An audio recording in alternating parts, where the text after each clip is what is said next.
Welcome back, everyone. We've got a really fantastic explainer lined up for you today.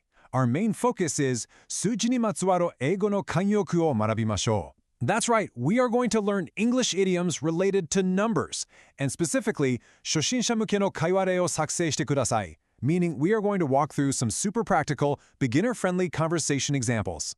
By the end of this, you're going to have a great toolkit to help you sound so much more like a native English speaker. And the magic number for today? It's the number 3. Now, you might be wondering, why 3? Well, in English, this simple little digit carries a ton of cultural weight. It just kind of rounds things out perfectly, you know? Whether you're counting up or counting down, 3 just feels complete. So today, it's going to be the absolute foundation for the 5 expressions we're covering. Okay, let's dive right into this. Here's our beginner-friendly roadmap. 1. Expressions for relationships. 2. Challenges and warnings. 3. Unique daily expressions. And 4. Let's use them in conversation. All right, Section 1. Expressions for relationships. Navigating social dynamics. So our very first phrase is, 2 is a party, 3 is a crowd. Now, technically, a party can literally just be 2 people here.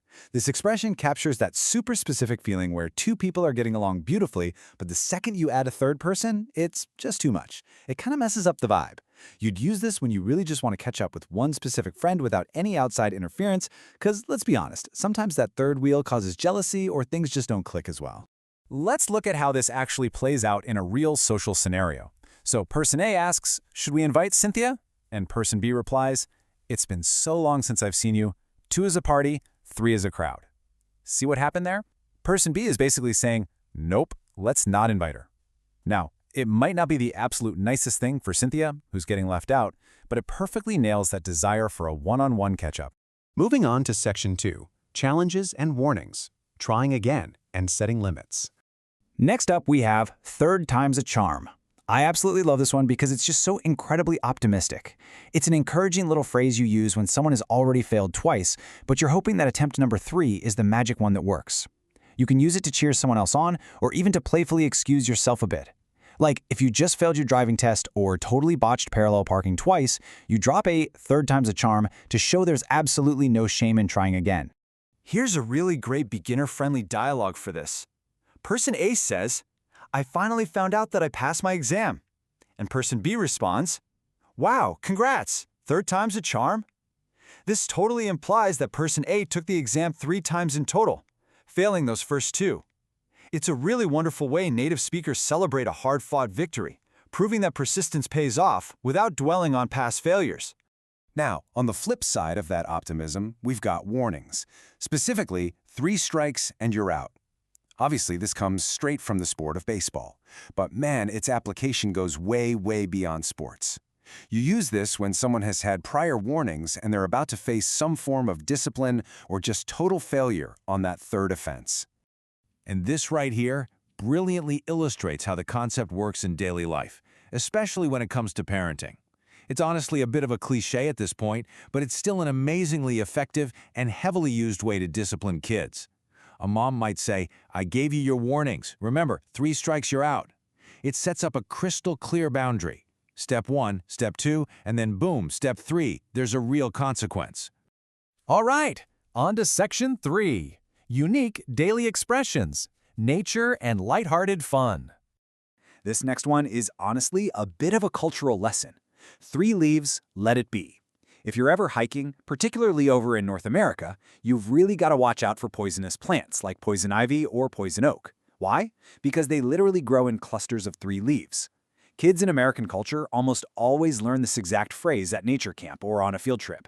It's just a really catchy warning to stop you from touching the wrong plant and getting a completely miserable itchy rash.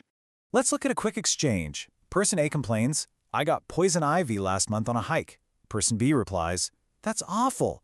You forgot the expression, 3 leaves, let it be. See? It's an incredibly useful phrase for anyone wandering through the woods. A perfect little rhyme to keep you safe out there. Now, what's really interesting here is this slightly risque, totally timeless phrase, 3 sheets to the wind. This is a classic expression used to describe someone who is very, very drunk. But listen, context is absolutely everything here. It is generally a light-hearted phrase. You absolutely would not use this if someone is dangerously sick or in serious trouble. Instead, you use it to playfully poke fun at a buddy who maybe had a little too much, but you know they can handle themselves and aren't in any real danger. For instance, person A notes, Tommy didn't realize he had too many margaritas. Person B laughs and goes, yeah, he is 3 sheets to the wind. You will hear this in movies, on TV shows, and just hanging out with friends. It's a purely humorous observation about a pal who drank past their limit but is still just out having a good time. Finally, Section 4. Let's use them in conversation. The ultimate synthesis. Before we get to the big finale, let's do a really rapid review. We have 2 is a party, 3 is a crowd. 3rd time's a charm, 3 strikes, you're out. 3 leaves, let it be, and 3 sheets to the wind. Try to keep these fresh in your mind as we dive into our master dialogue. I want you to see if you can spot exactly how seamlessly they all fit together. Okay, here is part 1 of our mega conversation between 2 friends, just hanging out. Person A says, I passed my exam, 3rd time's a charm. Should we invite Cynthia? Person B immediately shoots back, 2 is a party, 3 is a crowd. Want another glass of wine? Look at how incredibly casual that is. They jump straight from celebrating passing an exam after failing twice, right into purposefully excluding Cynthia so they can just keep it one-on-one. And the conversation just keeps flowing. Person A answers about the wine, no, then I'll be 3 sheets to the wind. Also, I got poison ivy. Person B reacts, oh no, 3 leaves, let it be. This perfectly demonstrates the rapid-fire shift you hear in everyday English conversations. We literally move from knowing your alcohol limits straight into discussing a hiking mishap. Native speakers jump all over the place, but these idioms act like glue, holding daily experiences together flawlessly.